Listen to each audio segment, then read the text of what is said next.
বন্ধুরা, আমি সহেলি অলৌকিক জোনের আসরে তোমাদের আরও একবার স্বাগত জানাচ্ছি। বন্ধুরা, আজ অলৌকিক জোনে আরও দুটো ভিন্ন ঘটনা নিয়ে হাজির হয়েছি। তবে ঘটনা শুরু করার আগে তোমাদের একটা প্রশ্নের উত্তর দিতে চাই। আমার মনে হয়েছে আজকে এটা প্রথমেই ক্লিয়ার করে নেওয়াটা খুব দরকার। বেলঘড়িয়ার বিয়েবাড়ির লজের ঘটনায় অনেকে জানতে চেয়েছো লজটা কোথায়, বা অনেকে যারা বেলঘড়িয়া থেকে তোমরা শুনছো তারা লিখেছো আমরা তো এখানেই আছি, কই এরকম তো শুনিনি, বা আমাদের এখানে তো এরকম কোনো বিয়েবাড়ি নেই, ইত্যাদি ইত্যাদি। তাদের প্রত্যেকের প্রশ্নের উত্তর একটাই, উনি বিয়েবাড়িটার নাম করেননি কারণ বিয়েবাড়ির মালিক খুব ওনার পরিচিত, ওনার বাবার সঙ্গে প্রায় প্রতিদিনই বাজারে দেখা হয়, এরকম একটা বিষয়। প্রথম কথা। দ্বিতীয় কথা, উনি নিজেও সেটা কনফার্ম করেছেন যে ওই বিয়েবাড়িতে উনি এর আগে বিয়েবাড়ি শুধু না, বিয়েবাড়ি, অন্নপ্রাশন, অ্যানিভার্সারি যা যা প্রোগ্রাম হয়, অনেক প্রোগ্রাম ওনাদের অন্যান্য আত্মীয় তরফেও কিন্তু হয়েছে, বহুবার ওখানে গেছেন ছোট থেকে। উনি বা ওনার পাড়ার কেউ কোনোদিন কোনো কমপ্লেন করেনি যে ওখানে কোনো ভৌতিক ঘটনা আছে বা ওটা হন্টেড। ন্যাচারালি হন্টেড হলে থোড়ি না কেউ ভাড়া নেবে, ও তো লোকের মুখে মুখে প্রচার হয়ে যাবে, কোনোদিন হয়নি। তো সেক্ষেত্রে আমরা মনে করতে পারি যাদের অনুষ্ঠান ছিল, যাদের বিয়ে ছিল, তাদের ফ্যামিলিগত ম্যাটারে হয়তো কিছু ছিল। অনেক থাকে বিয়ের আগে, অনেক জায়গায় ব্ল্যাক ম্যাজিক করা থাকে, অনেক সময় অনেকে মানুষ একটা শখ থাকে যে এর বিয়ে দেখব, তার মারা গেলে তার আত্মারও ব্যাপার। আমি জিনিসটা বলছি না এরকম কিছু হয়েছে, হতে পারে, কারণ তিনি নিজেও বলেছেন ওই বিয়ে বাড়িটা নিয়ে এরকম কোনো রকম কিছু নেই। এবং তারপরেও রিসেন্ট আমার সঙ্গে কথা হয়েছে, তারপরও আরও দুটো ওদের পাড়া থেকে অনুষ্ঠান ওই বাড়িতে হয়ে গেছে, কোনো রকম কমপ্লেন আসেনি। ওদের যে বিয়ে বাড়িটা ছিল তারপরও অনেক অনুষ্ঠান হয়েছে, ন্যাচারালি পরপর ডেট বুক থাকে, বলছে আর তো কোনো কিছু খবর পাওয়া যায়নি, শুধু ওদের অনুষ্ঠানেই ওরম হয়েছিল, এর আগে বা পরে আজ অবধি কিছু হয়নি। তো এটা বলা খুবই দরকার, শুধু শুধু একটা লজকে বদনাম না করে। আজকে উনি যদি নামটা বলতেন, অনেকে শুনতো, তাদের অনেক ক্ষতি হতো, কারণ ওটা হন্টেড না, মেবি যাদের অনুষ্ঠান ছিল তাদের তরফ থেকে কিছু ছিল, মেবি। এই ছিল, আশা করি আমি তোমাদের ক্লিয়ার করতে পেরেছি। আমাদের উদ্দেশ্য ঘটনা তোমাদেরকে শোনানো, কোনো কিছু রটিয়ে কোনো মানুষের কোনো ব্যবসায়িক প্রতিষ্ঠানের ক্ষতি করা অলৌকিক জনের উদ্দেশ্য না। চলো, আজ ঘটনা শেয়ার করেছেন। প্রথম ঘটনা, ওনার নাম রাখি। রাখি গুড়গাঁওতে কর্মরতা ছিলেন আজ থেকে অনেক বছর আগে। বর্তমানে উনি কলকাতাতেই আছেন, কলকাতাতেই একটি সরকারি চাকরি করেন। উনি বলছেন তখন আমি সরকারি চাকরি পাইনি, চাকরি পাওয়া তো দূরের কথা, তখন আমি ওখানের একটা ইনস্টিটিউটে MBA করতো। MBA করাকালীন খুব নামকরা ইনস্টিটিউট না, গুড়গাঁওতে অনেক ওরকম ইনস্টিটিউট আছে, থাকার ব্যবস্থা নিয়ে ও হোস্টেলে মেয়েদের সঙ্গে একদম ওভাবে থাকা, ও অনেক সময় হোস্টেলের অনেক রকম খবর পেত, গুড়গাঁওতে এই হয়েছে তেই হয়েছে। তো ওর বাড়ির লোকও প্রথমে রাজি ছিলেন না। উনি যে সময়টার কথা বলছেন 2002-2003 সাল, তখন একটা মফস্বল থেকে, কলকাতাও নয়, সেখান থেকে একটা মেয়ে, ওনার বাড়ি কিন্তু ওনার যেটা বাপের বাড়ি, যেখানে উনি ছোট থেকে বড় হয়েছেন সেটা হচ্ছে রানাঘাট, নদিয়া। সেখান থেকে একটা মেয়ে 2002-2003 সালের কথা বলছি, কলকাতায় যাবে, কলকাতা থেকে আবার সেখানে পড়াশুনো শেষ করে আবার MBA করতে গুড়গাঁওতে যাবে, সেখানে থাকবে, তাও আবার অবিবাহিত মেয়ে, বিয়ে হয়ে গেছে, হাজব্যান্ডের সঙ্গে গেছে তাও না।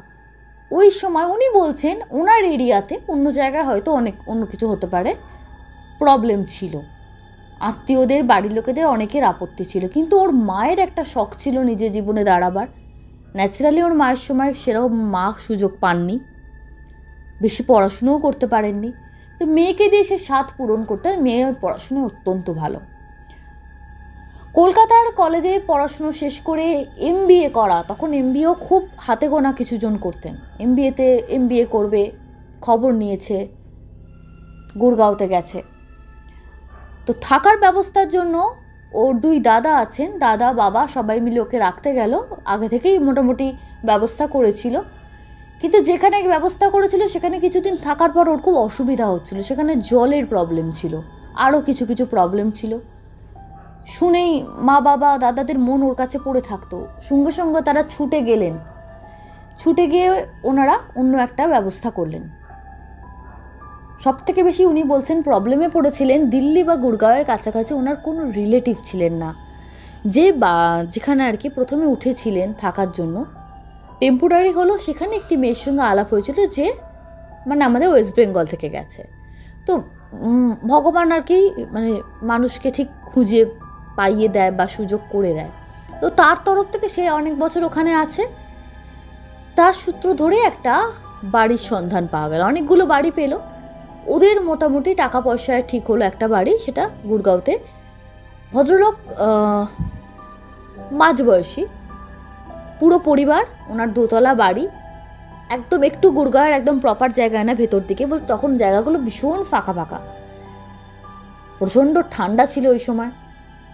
ভদ্রলোকের বাড়িটা দোতলা করেছেন, তো দুতলায় উনি ফ্যামিলি নিয়ে গেছেন, একতলাটা উনি আর কি পেইং গেস্ট হিসাবে ভাড়া দেবেন। তো মেয়েই চাইছেন, ছেলেদের রাখতে চাইছেন না। এর আগে ছেলেদের রেখেছিলেন, অনেক প্রবলেম হয়েছিল বাড়িতে, ওনারও মেয়ে স্ত্রীরা আছে, অসুবিধা হয়। কেন স্ত্রীরা বললাম, পরে আসছি। সেক্ষেত্রে ওনাকে মেয়েকে নিয়ে ওরা রেখে এলো, কথাবার্তা সমস্ত কিছু কনফার্ম, বা বাড়ির লোকও 2-3 দিন থেকে দেখলো বাড়িটায় কোনো প্রবলেম নেই। প্রবলেম ইন দ্য সেন্স বাড়ির লোকের ব্যবহার, পরিবেশটাও খুব ফাঁকা, তবে যেটুকু বাড়িঘর দেখলো সবাইকে একটু বলে আমার মেয়েকে রেখে গেলাম, একটু দেখবে টাইপের বলে তারা রানাঘাটে ব্যাক করলেন। ও ওখানে থাকতে আরম্ভ করলো। ওখান থেকে যে ইনস্টিটিউটে ভর্তি হয়েছিল, কলেজ যেত আসতো, সন্ধ্যাবেলায় আসতো। তো সকালবেলা ব্রেকফাস্ট এবং লাঞ্চ, মানে লাঞ্চটা ভদ্রলোকের স্ত্রী করে দিতেন, ও লাঞ্চ নিয়ে চলে যেত, কারণ ওই যে ইনস্টিটিউটে ছিল তার খাবার দাবারটা ওর ঠিক মানে সহ্য হচ্ছিল না। ন্যাচারালি বাঙালি পরিবেশে যে খাওয়া দাওয়া, ওর কমফোর্টেবল খাওয়া দাওয়া পাচ্ছিল না। কিন্তু এই ভদ্রলোকের স্ত্রীকে বলতে উনি খুব সুন্দর রান্না করতেন, এবং বলাতে এটার ম্যাডাম আমরা খাই উনি বানিয়ে দিতেন। সুবিধা খুবই ছিল, সব কিছু ঠিকঠাক চলছিল।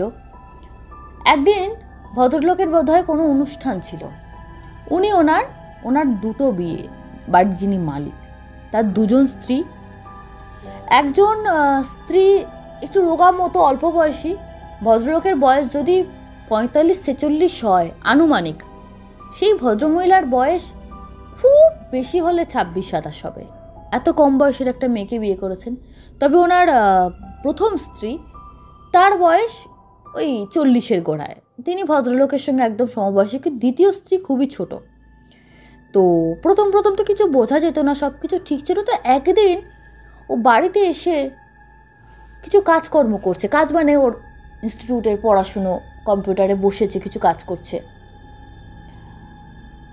ওপরে প্রচণ্ড চিৎকার চেঁচামেচি, একটা মানে অশান্তি হচ্ছে বোঝা যাচ্ছে, এবং অশান্তিটা বাড়তে বাড়তে এমন হলো যে ওপরে কাঁচের কিছু বাসন বা এমনি স্টিলের বাসন ফেলে দিলে গড়িয়ে গেলে যেরকম আওয়াজ হচ্ছে, আর তার সঙ্গে একটা চিৎকার করতে করতে মনে হচ্ছে না কেউ কাউকে মারছে, যাকে মারছে সে চিৎকার করছে, বাকিরা একটা ঝগড়া করছে, মানে এরকম ওর মনে হচ্ছে নিচ থেকে বসে বসেই।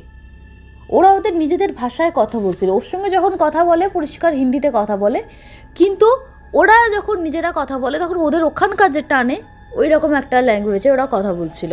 তো ন্যাচারালি ও তো কথা কিছু বুঝতে পারছে না যে কি এরা বলতে চাইছে বা কি হচ্ছে, কিন্তু ওর না কিন্তু অদ্ভুতভাবে ভয় লাগছিল, প্রচণ্ড ভয় লাগছিল, থাকতে পারছিল না। বাধ্য হয়ে প্রথমে লজ্জা পাচ্ছে, এভাবে কারুর ফ্যামিলি প্রবলেম তো যাওয়া যায় না, যদি ওপরে যায় যদি বলে যে কি ব্যাপার, কেন এসছো, তোমার কি দরকার, তাহলে তো খুব বাজে বিষয় হবে। নিচে ভাবছে যাবো কি যাব না, সিঁড়ির গোড়ায় দাঁড়িয়ে আছে, ওখান থেকে বেশ জোরে আওয়াজ আসছে।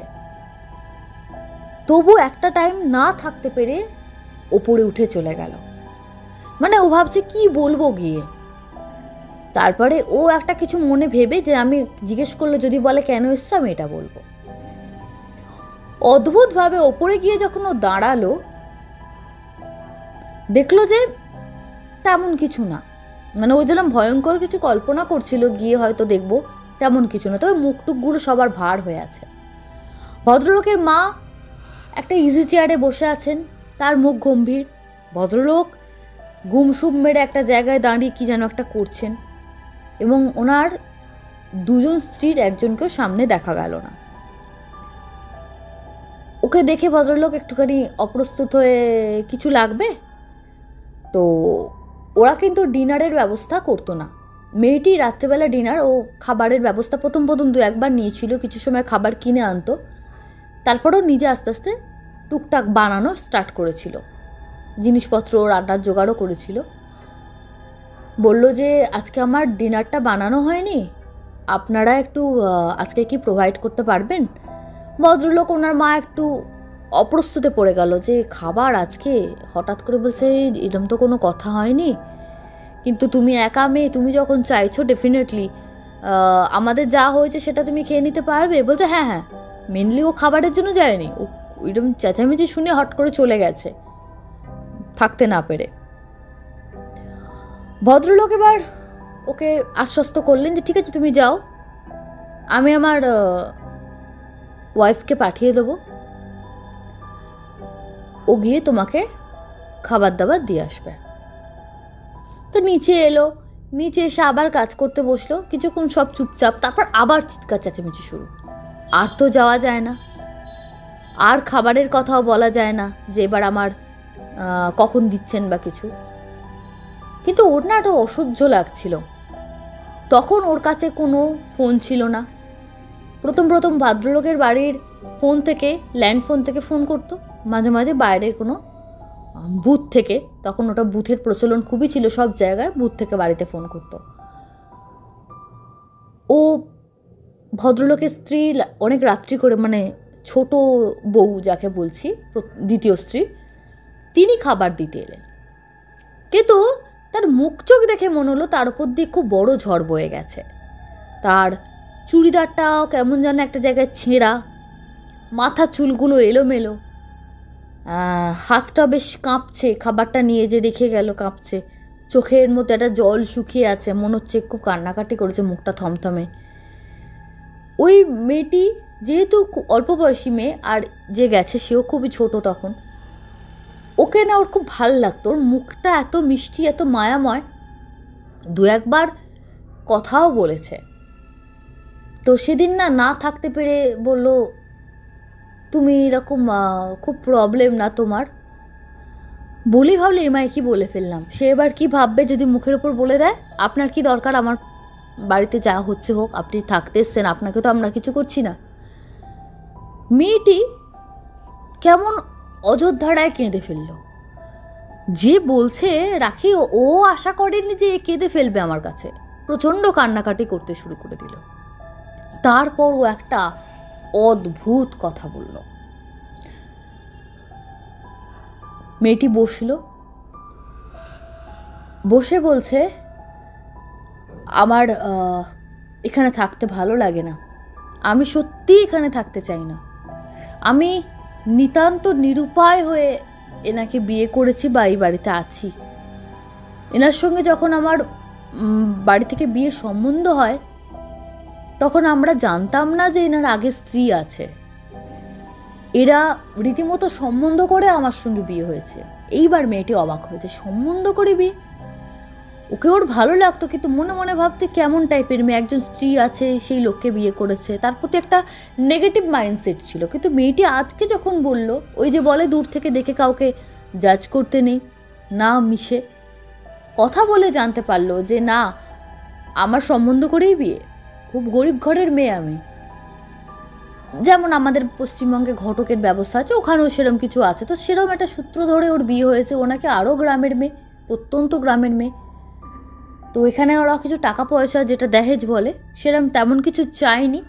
মেয়ের বাবা গরিব, ওরা 3টে বোন, এ মেজো, ওর পরও আর একটা বোন আছে। ন্যাচারালি এত ভালো পাত্র, বয়স একটু বেশি হয়তো হোক, টাকা পয়সা নিচ্ছে না, দহেজ নেবে না, মানে বিশাল ব্যাপার। মেয়েকে বিয়ে দিয়ে দিল। ক্লাস 10 অবধি পড়াশুনোও করেছে। তারপরে এনার সঙ্গে বিয়ে হয়ে বাড়িতে এসে জানতে পারলো, ভদ্রলোক যখন বিয়ে করতে গেছিলেন নিজের মাকে আর কিছু অল্প গুটি কয়েক আত্মীয়কে নিয়ে গেছিলেন।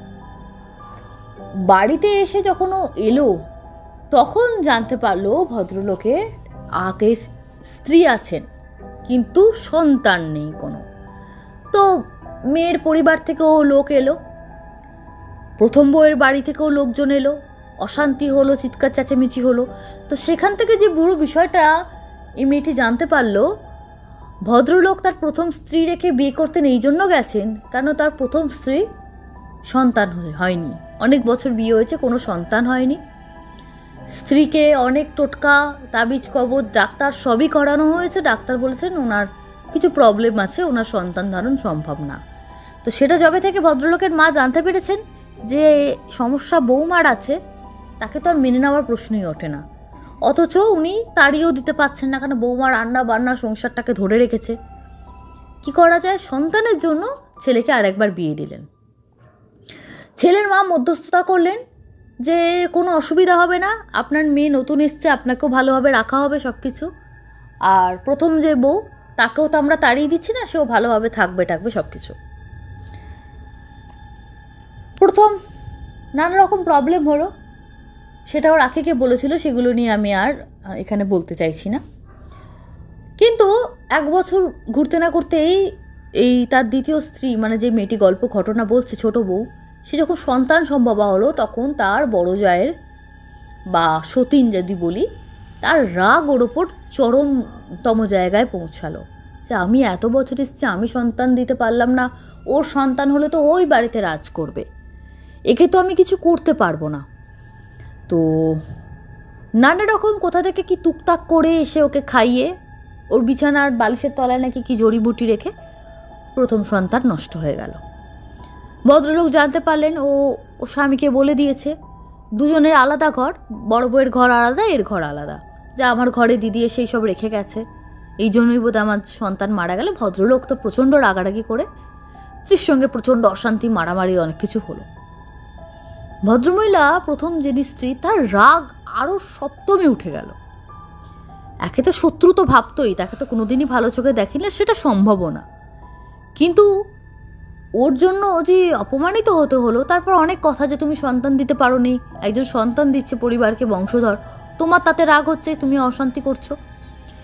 এরপরে ওর শাশুড়ি, সেও তো বড় বউয়ের ওপর প্রচণ্ড চটে গেল যে এরকম করলে কিন্তু তোমাকে এবার বাড়ি থেকে বার করে দিতে বাধ্য হব, তোমাকে আর এই বাড়িতে আমরা রাখতে পারবো না, ইত্যাদি ইত্যাদি। সমস্ত সমস্যার সমাধান কিভাবে হবে, ভদ্রমহিলা একটা প্ল্যান করলেন। প্ল্যান কি, তিনি তার বাপের বাড়ি থেকে তার নিজের ভাইকে ডেকে আনলেন যে গুড়গাঁওতে একটা চাকরি করবে, এখানেই থাকবে। তো গুড়গাঁওতে চাকরি করবে, জামাইবাবুর বাড়িতে থাকবে, অসুবিধা নেই, এমনি ভদ্রলোক, এমনি খুবই আতিথ্য পরায়ণ বা অতিথি পরায়ণ যাই বলুন সেটা ছিল, লোকে খাওয়াতে দাওয়াতে রাখতে খুবই ভালোবাসত।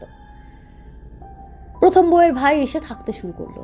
তবে চাকরি করবে বলে দিদির বাড়িতে থাকছে, পরে অন্য ঘর থেকে উঠে যাবে, সেটা না, উদ্দেশ্য তার অন্য ছিল, তার ভাইকে ডেকে আনার উদ্দেশ্য অন্য ছিল। ভদ্রলোক কাজের জন্য বেরিয়ে গেলে, ভদ্রলোক ব্যবসায় যাচ্ছিলেন, কোনো চাকরি করতেন না।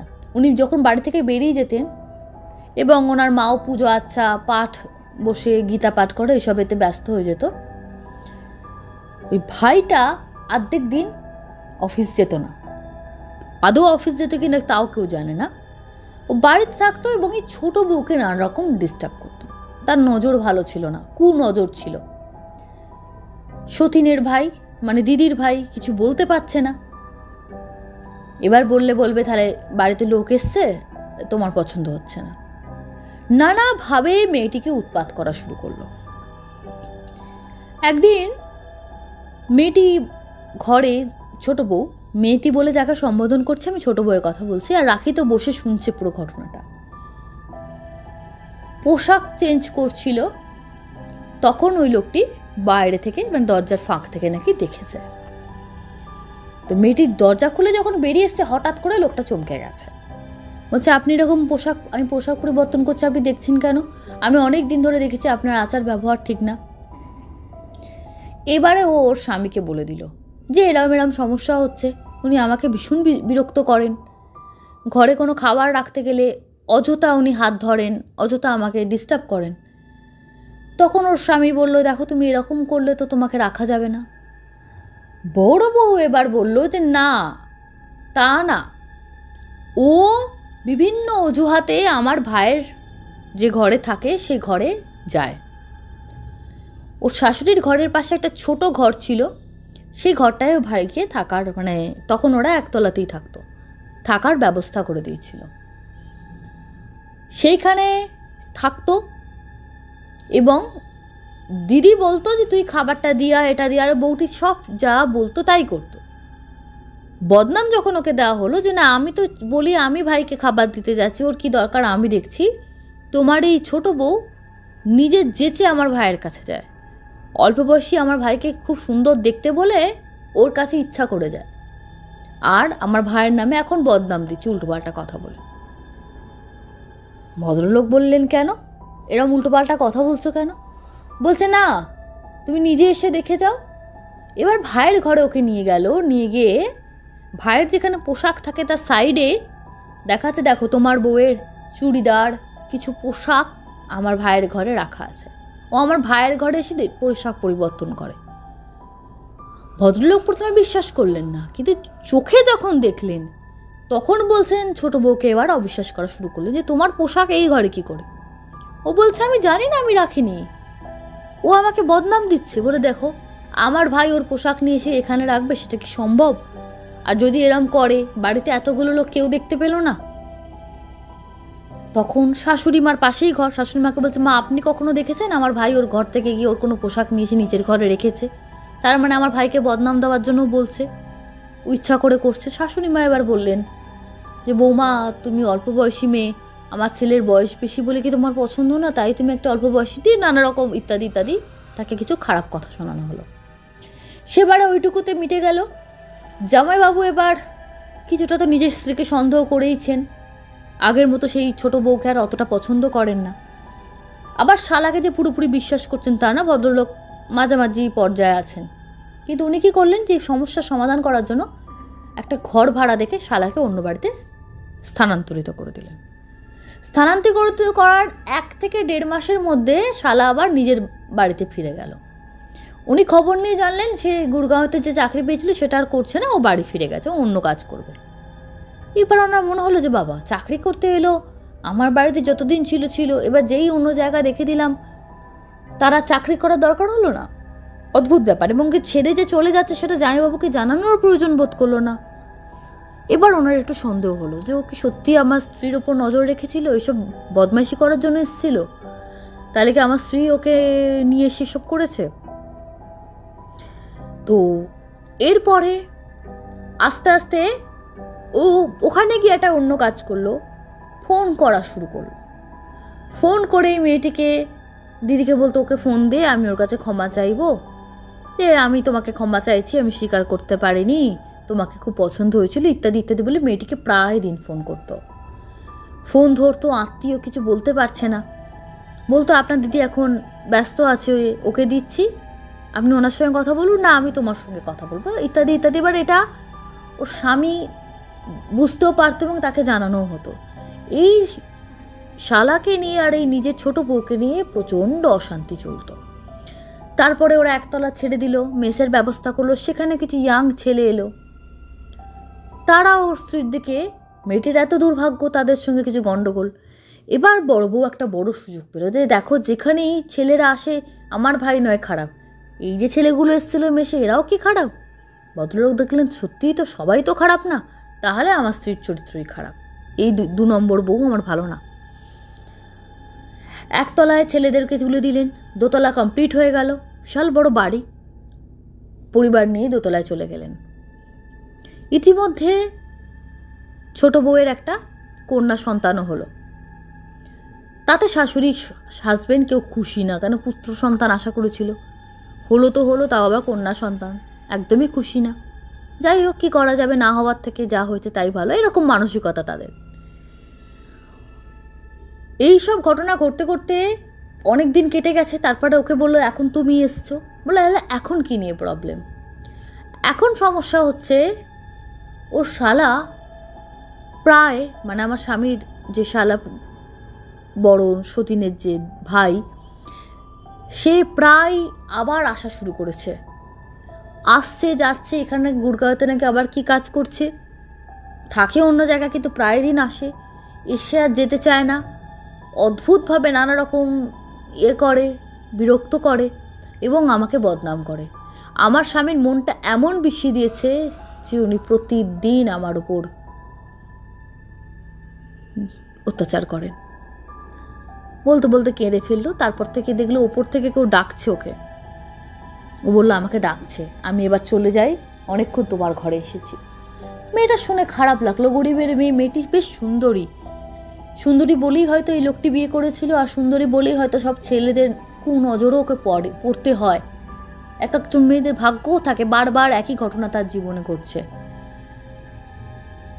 এভাবে প্রায় 1-1.5 মাস প্রায় অশান্তি হয়, প্রায় ঠিক থাকে। এইসব চলার পর এবার কলেজ বন্ধ ছিল, রাখি নদিয়া এসেছিল, থেকে গেল, ভ্যাকেশন কমপ্লিট, কলেজে জয়েন করলো, ন্যাচারালি সেই বাড়িটাতেও ফিরে গেল। ওই বাড়িটা এবার ফিরে গিয়ে একটা অদ্ভুত জিনিস জানতে পারলো। সেই বৌদি, মানে যে বৌদিকে এতদিন ও দেখেছে, ছোট বৌদি যার সঙ্গে এত গল্প করত, তাকেও দেখতে পাচ্ছে না। অদ্ভুত ব্যাপার, বৌদি কোথায় গেল? তো ভদ্রলোককে জিজ্ঞেস করতে উনি বললেন ও খুব বদমাইশি করছিল, বাজে মেয়ে মানুষ, ওকে আমরা এতে পাঠিয়ে দিয়েছি, বাপের বাড়ি পাঠিয়ে দিয়েছি, ওখানে চলে গেছে।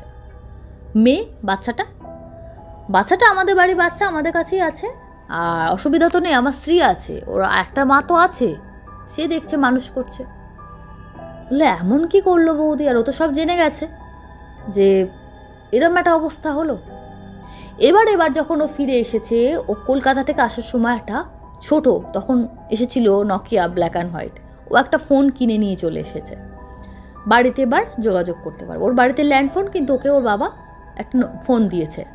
মোবাইল তখন কিন্তু সবে এসেছে, খুব হাতে গোনা মানুষের কাছে ফোন এসছে, ওর হাতেও একটা ফোন এসছে, খুবই সুবিধা হলো। আর বুথে গিয়ে ফোন করতে হবে না। আর গুড়গাঁওয়ে ওই যে জায়গাটা তখন থাকতো খুব ফাঁকা ফাঁকা, কাছাকাছি কিছুই নেই। মনটা মানতো না। বাচ্চাটার কাঁদতো, কান্না কাটি, সৎমা কি ভালোভাবেই দেখতে পারে, ঠাকুমা বাবা আছে ঠিক আছে, কান্না কাটি, বাচ্চাটাকে মনে রেগে গেলে আরও বকাবকি করতো, সৎমা শুনতে পেতো ওপর থেকে, মানে নিচ থেকে, উপরের আওয়াজগুলো আসতো, মনটা খারাপ হতো। কিন্তু একটা পিসির মতো হিসাবে বাচ্চাটাকে কোলে নিয়ে আসতো, দেখতো, ভালোবাসতো। বাচ্চাটা বেশ ন্যাওটা হয়ে গেছিল যতক্ষণ ও বাড়িতে থাকতো আর কি। কিন্তু কিছুদিন যাবৎ একটা অদ্ভুত সমস্যা শুরু হলো। সমস্যা বলতে প্রায় দিন রাত্রিবেলা ওর ঘরের ঠিক বাইরেটা, কারণ ওরা মেসে আর তখন, মানে ওরা যে পেইং গেস্ট রেখেছে, ও ছাড়া ওই সময় আর কাউকে পায়নি, বা আর কেউ আসেনি। আর মেয়ে ছাড়া কাউকে রাখবে না, ছেলেকে তো অ্যালাউ করতে পারে না, যেহেতু একটা মেয়ে অলরেডি আছে। বাইরে কিসের যেন একটা আওয়াজ পায়, কি যেন একটা খুটখাট খুটখাট খুটখাট শব্দ হয়। কখনো মনে হয় কেউ কলটা খুলে দিল বাইরের বাথরুমে, গিয়ে দেখে কিছু নেই। তারপর মনে হয় যেন সিঁড়ি দিয়ে কেউ উঠে চলে গেল, সিঁড়ির সাইডে যায়, দেখে কেউ কিচ্ছু নেই, সব কিছু ঠিক ছিল। একদিন রাত্রিবেলা ও ঘুমাচ্ছে, ওর ঘরে কম্পিউটার ছিল, একটা ছোট চেয়ার ছিল, আর টুকটাক রান্না করতো, ওই ঘরের মধ্যেই করতো, তার একটু স্টোভ ফোভ এসব সামগ্রী ছিল একটা সাইডে। একটা ছোট যে চেয়ারটা ছিল, একদিন রাত্রিবেলা ঘুমটা ভেঙেছে একটা ফস আওয়াজে। চোখটা খুলে তাকিয়ে দেখে চেয়ারের মধ্যে একজন বসে আছে, মাথাটা নিচু করে, একটা শাড়ি পরা, একটা সাদা মতো, মানে শাড়ি না চুড়িদার বা নাইটি বোঝা যাচ্ছে না, একটা সাদা ড্রেস, চুলটা খোলা, মুখটা ঝোঁকানো নিচের দিকে। ও হঠাৎ করে দেখে উড়ে বাবারে, ওরে চিৎকার করে উঠেছে। তারপর ভালো করে ঘুমের ঘরে এমভাবে দেখছে যে ভুল দেখছি না ঠিক দেখছি, দেখে মুখ নিচু করা অবয়বটা আর কেউ না, ছোট বৌদি। ও জোরে চিৎকার করে উঠেছে। চিৎকার করে ও দরজাটা খুলবে, বেরিয়ে যাবে বা আলোটা জ্বালাবে, ও ভয় পাচ্ছে। ও কিন্তু জানে না, ও জানে বড় ছোট বৌদিকে বাপের বাড়ি পাঠিয়ে দেওয়া হয়েছে। তার স্বামীর কথা অনুযায়ী সে খুব খারাপ মহিলা ছিল। ঘরের দরজা বন্ধ অবস্থায় ছোট বৌদি কি করে ঘরে চেয়ারে এসে বসে আছে? এটা তো পসিবল না। তাহলে কি কারণ? এই ভয়ঙ্কর ঘটনা ঘটছে, ও আরো জোরে চিৎকার করে উঠল। তারপরে ছায়া মূর্তি জাস্ট মিলিয়ে গেল। সারা রাত ওর ঘুম আসেনি। ও আলো জেলে ঘরের মধ্যে বসেছিল। তারপরও ঘরের আবহাওয়া বা হাওয়া এত ভারী হয়ে আছে, ও সহ্য করতে পারছে না। ভয় লাগছে প্রচন্ড পরিমাণে। কি করবে কি না করবে, এরকম একটা ঘটনা।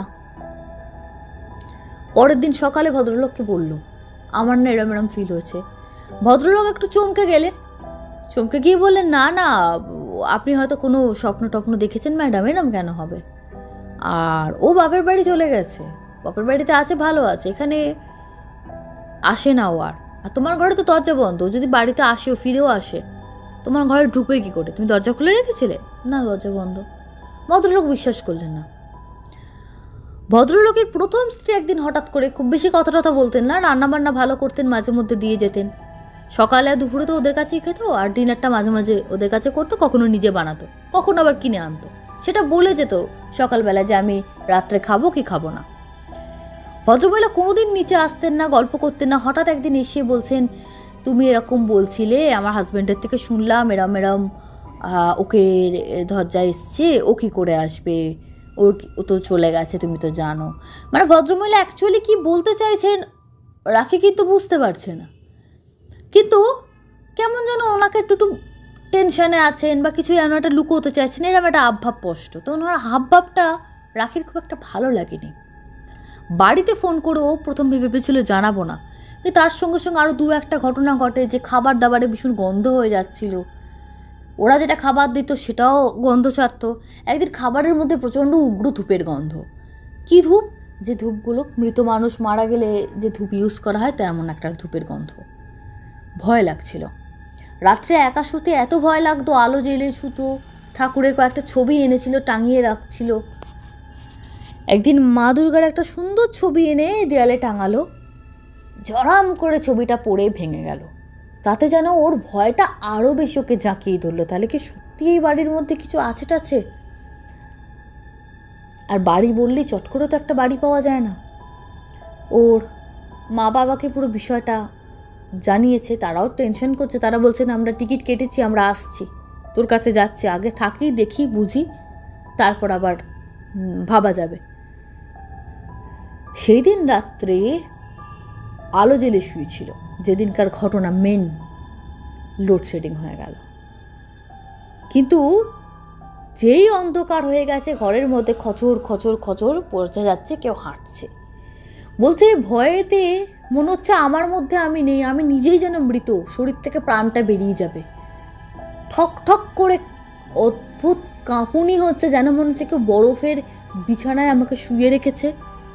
কাঁপুনির সঙ্গে ঘাম। বলছে এটা যে কিসের লক্ষণ, কি রোগ আমি জানি না, কাঁপুনি আর ঘাম হচ্ছে, আর গলা শুকিয়ে মনে হচ্ছে জিভটা আমার বেঁকে যাচ্ছে, এত ভয় লাগছে। ও মনে মনে বলল, ঠাকুরকে ডাকছে আর বলছে, বৌদি আমি তো তোমার কোনো ক্ষতি করিনি, আমাকে এমন কেন করছো? তুমি মারা গেছো আমি বুঝতে পারছি, আমার বুঝতে বাকি নেই। আমার অপরাধ কোথায়? আমাকে কেন এমন করছো? আমাকে কিসের জন্য কষ্ট দিচ্ছ? এই যখন ও মনে মনে বলছে, বিড়বিড় করছে, আস্তে আস্তে আওয়াজ বন্ধ হয়ে গেল, লাইটটা চলে এলো। কিন্তু ওর ওঠার ক্ষমতা ছিল না। বলছে সকালবেলা মায়ের ফোন এসছে, সকাল হয়ে গেছে, মানে অর্ধ চেতন অর্ধ অচেতন এমন অবস্থা, ফোনটাও ধরবে, হাতটা এগোচ্ছে না। কি ভাবছি সেদিনকে দরজায় লক করতে ভুলে গেছিল। সকালবেলায় ভদ্রলোক তার মেয়েকে নিয়ে হঠাৎ করে পিসি পিসি পিসি হিন্দিতেই বলছে, বাচ্চাটা ঢুকে পড়েছে ঘরের মধ্যে। ভদ্রলোক দেখছে ওরম কুকুরে শুয়ে আছে একটা মেয়ে। ভদ্রলোক একটু অপ্রস্তুত হয়ে গেছেন। এই তোমার কি শরীর খারাপ? এই দাঁড়াও দাঁড়াও, তোমার বৌদিকে ডেকে দিচ্ছে। দিয়ে ও নিজের বড় বউকে, তখন তো একটাই বউ বাড়িতে আছে, তাকে ডেকে দিলেন। তার মাও ছুটে এলেন যে কিরম একটা করছে। তাকে ওরা দুধ টুধ দিল, দেখাশোনা করেছে সেই রাত্রে। তো ভদ্রলোকের স্ত্রীকে উনি বললেন, আপনারা আমার কাছে লুকোচ্ছেন। ওর যখন শরীরে একটু বল এলো, ও বলছে গোটা রাত আমি কষ্ট পেয়েছি, কাঁদছে আর বলছে আমার বাড়ি এত দূরে, আমি ওয়েস্ট বেঙ্গলে থাকি, আমার মা বাবার আসতে তোর সময় লাগবে, তারা টিকিট কেটেছে, টিকিট ট্রেন তো বললেই না, এখান থেকে তো এপাড়াও পাড়া না যে চলে আসবে, আমি চলে যাব, আমাকে একটা অন্য ঘর দেখিয়ে দিন, আজকেই দেখুন, আমি আজকে রাত কিছুতেই থাকবো না। ভদ্রলোক বললেন ঠিক আছে, তুমি চলে যাবে, তুমি আমাদের ওপরে এসে থাকো। বলে বলুন কি লোকাচ্ছেন? বলে কিছু না, আমার স্ত্রী আত্মহত্যা করেছেন। আত্মহত্যা করেছেন? বলছে হ্যাঁ। কিভাবে? না একটু কথা কাটাকাটি হয়েছিল, আত্মহত্যা করে। বলে আমাকে জানাননি কেন? বলে তুমি এসেছো নতুন, তুমি তখন ছিলে না, তুমি আসলে আবার কি হবে না হবে তুমি খারাপ ভাববে। তারপরে মেয়েটি কটা দিন ওদের ওপরে ছিল, আচার ব্যবহার ওদের নর্মাল লাগছিল না, ওর কেমন যেন ওরা এবার অন্য ভয় যে আমাকে বা খুন টুন করে দেবে না। তো খুন কথাটা কেন মাথায় আসছিল ও নিজেও জানে না। ও অন্য একটা ওর কলেজেরই একটা ফ্রেন্ডকে বলে আপাতত তার কাছে থাকার ব্যবস্থা করে নেয়। বলে তুই অন্য যখন ঘর ভাড়া পাবি, আমার এখানে আপাতত আমার সঙ্গে রুমটা শেয়ার করে নে। সমস্ত জিনিসপত্র নিয়ে সেখানে কিছুদিন থাকে, তারপরে অন্য জায়গায় পরে শিফট করে গেছিল। তার কিছুদিন পরে ওর কাছে রাত্রে একটা স্বপ্ন আসছে। ছোট বৌদি বারবার স্বপ্নে বলছে তুমি ভয় পাচ্ছ কেন, তুমি চলে এলে কেন, ওরা আমাকে জানো মেরে ফেলেছে, আমি ওই ঘরেতে আমাকে করা আছে। বলছে কিভাবে? তখন মেয়েটি লুকিয়ে ওখানকার পুলিশ স্টেশনে ফোন করেছিল যে এরম বিষয়, আমি নাম বলতে চাই না, এরম কিছু হয়েছে।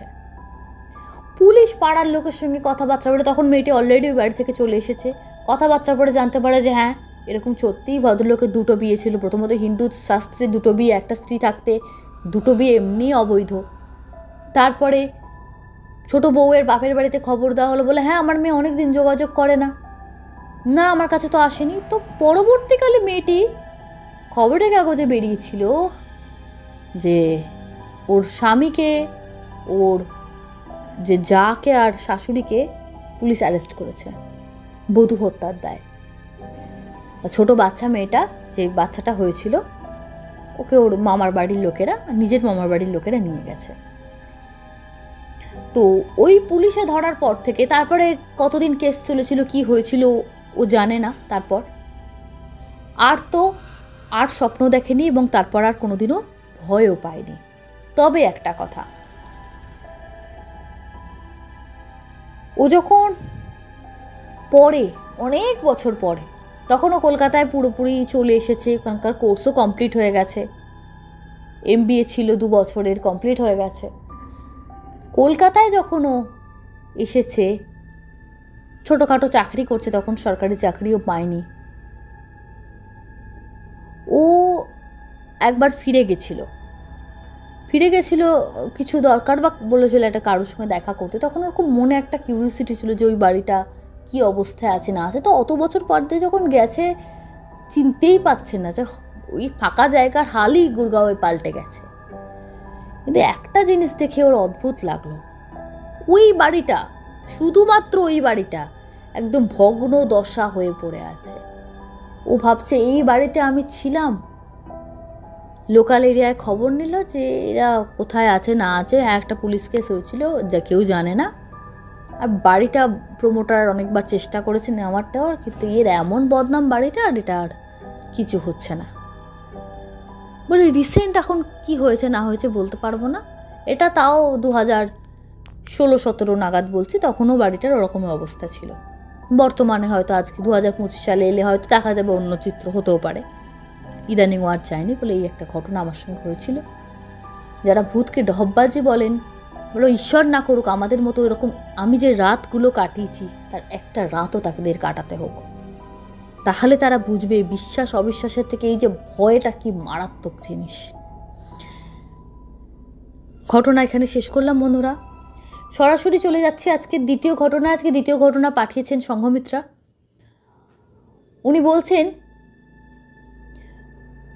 ওনার বাবা মারা গেছেন আজ থেকে 2000, উনি বলছেন সালটা 2009-10 সালে নাগাদ,